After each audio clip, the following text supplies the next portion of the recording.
आज हम बात करने वाले क्वेश्चन के बारे में, और इस क्वेश्चन में ये आपका परिपथ है इस प्रकार से, और आपको किसका मान ज्ञात करना है, धारा आई का मान ज्ञात करना है, जो कि क्या हो रही है, इस परिपथ में से प्रवाहित हो रही है आपकी धारा आई, इसका मान आपको ज्ञात करना है। हाँ, तो सबसे पहले इसका मान ज्ञात करने के लिए हमें क्या करना होगा, ये है आपका प्रतिरोध, किस क्रम में जुड़ा है, श्रेणी क्रम में, ये समांतर क्रम में, क्योंकि एक के ऊपर एक है, और ये फिर से श्रेणी क्रम में। तो सबसे पहले हमें क्या करना है, धारा का मान ज्ञात करना है, साथ ही साथ हमें विभवांतर का मान भी दे रखा है, हमें विभवांतर का मान दिया है, हमें आई का मान ज्ञात करना है। क्या मैं इन सबसे आर्तुल्य का मान ज्ञात कर सकता हूँ?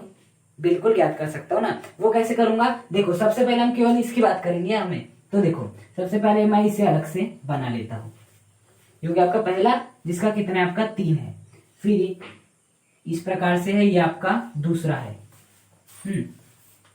ये इसका मान कितना है, 2 है, इसका मान कितना है, आपका 2 है।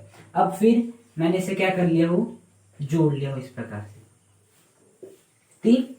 तो सबसे पहले मैं आर तुल्य का मान निकालूंगा। तो देखो आर तुल्य का मान निकालने के लिए मैंने इतने भाग को उठा के सीधे यहाँ रख लिया। अब यहाँ से निकालना है, देखो ये दोनों किस क्रम में, समांतर क्रम में, और यदि समांतर क्रम में तो हमारा फॉर्मूला लग जाएगा 1/r तुल्य बराबर 1/r1 धन 1/r2।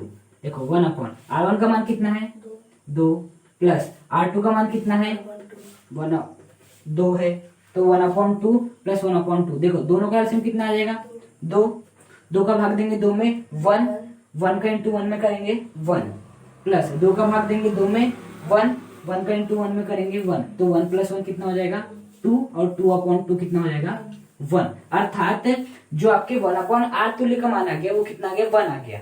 अब हमें आर तुल्य का मान निकालना है, तो मैं इसको पलट दूंगा। तो जैसे मैं आर तुल्य को पलटूंगा, यदि आप एक को पलटोगी भी तो, क्योंकि 1/1 होता है, पलटोगे भी तो आंसर कितना आएगा, 1 ही आएगा। मतलब यदि मैं इन दोनों प्रतिरोध जो कि समांतर क्रम में जुड़े हैं, इनका यदि मैं तुल्य प्रतिरोध निकालू तो कितना निकलेगा, 1 ओम का निकलेगा। तो मैं क्या करूंगा, इसे हटा के क्या लगा दूंगा, 1 ओम का प्रतिरोध लगा दूंगा इस प्रकार से। ये कितने का हो जाएगा, आपका 1 ओम का प्रतिरोध हो जाएगा, 1 ओम का प्रतिरोध बन गया। अब देखो ये जो आपके तीनों है वो किस क्रम में, आपकी श्रेणी क्रम में है, श्रेणी क्रम में है, तो श्रेणी क्रम का फॉर्मूला कितना होता है, आर तुल्य बराबर R1 धन R2 धन R3, ये होता है आपका। तो देखो R1 का मान कितना है, 3, प्लस R2 का मान 1, प्लस इसका मान 3। तो देखो 3 + 3 + 1 कितना हो जाता है आपका 7। तो जो आपका आर तुल्य का मान निकलेगा वो कितना, 7। मतलब कि मैं ये जो तीनों श्रेणी क्रम में जुड़े होते हैं इनके तुल्य प्रतिरोध का मान निकला है 7। तो मैं इन सब को हटा के क्या कर सकता हूँ, सीधे एक ऐसा प्रतिरोध लगा दूंगा जिसका जो प्रतिरोध होगा वो कितना होगा, आपका 7 ओम का होगा। 7 ओम का होगा। तो मतलब कि इन तीनों का यदि मैं इन सब का मैंने क्या निकाला, तुल्य प्रतिरोध निकाला, तो कितना आया, 7 ओम आया। तो मैं इन सब को हटा के क्या कर सकता हूँ, 7 ओम का सीधे लगा सकता हूँ। यहाँ पर क्या कर सकता हूँ, 7 ओम का लगा सकता हूँ। पहले तो आपको क्वेश्चन को इजी करना है, जितने भी प्रतिरोध है उनका तुल्य निकाल लेना है अलग से, उसके बाद उस डायग्राम को मिटा के 7 ओम का कर लेना है। इतना कर लिए।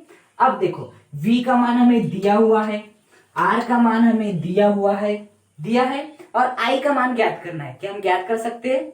बिल्कुल, हम जानते हैं ओम का नियम, V बराबर क्या होता है, I × R। अब यदि यहाँ से मैं I का मान निकालू तो R गुणे में इधर आएगा तो किसमें आ जाएगा, भाग में, तो V/R = क्या हो जाएगा, I हो जाएगा। तो देखो V का मान कितना है आपका, 6 है, डिवाइड बाय 6 वोल्ट लिखो। R का मान कितना है, 7 ओम है, = I।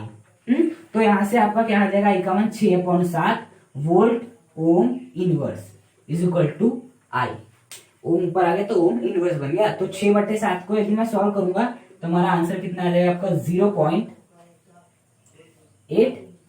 फिर 5, फिर आ जाएगा आपका 7, फिर आ जाएगा आपका 1, फिर आ जाएगा आपका 4, फिर आएगा आपका 2, फिर आ जाएगा आपका, फिर वही चलता रहेगा 8, 5, 7, 1, 4, 2। मतलब क्या हो रहा है, यही बार बार रिपीट होगा। तो इसे मैं क्या कर दूंगा, 8, 5, 7, 1, 4, 2 के ऊपर बार लगा दूंगा, इसे क्या बोलते हैं, बार। तो इस प्रकार से जो धारा का मान आ गया वो कितना आ गया, 0.85714 यहाँ पर आ जाएगा आपका एम्पियर। क्या आ जाएगा, एम्पियर। हाँ, हालांकि हमारा क्या था, आपका वोल्ट इंटू ओम इनवर्स था। जो वोल्ट इंटू ओम इनवर्स है ना, यही क्या कहलाता है आपका एम्पियर कहलाता है।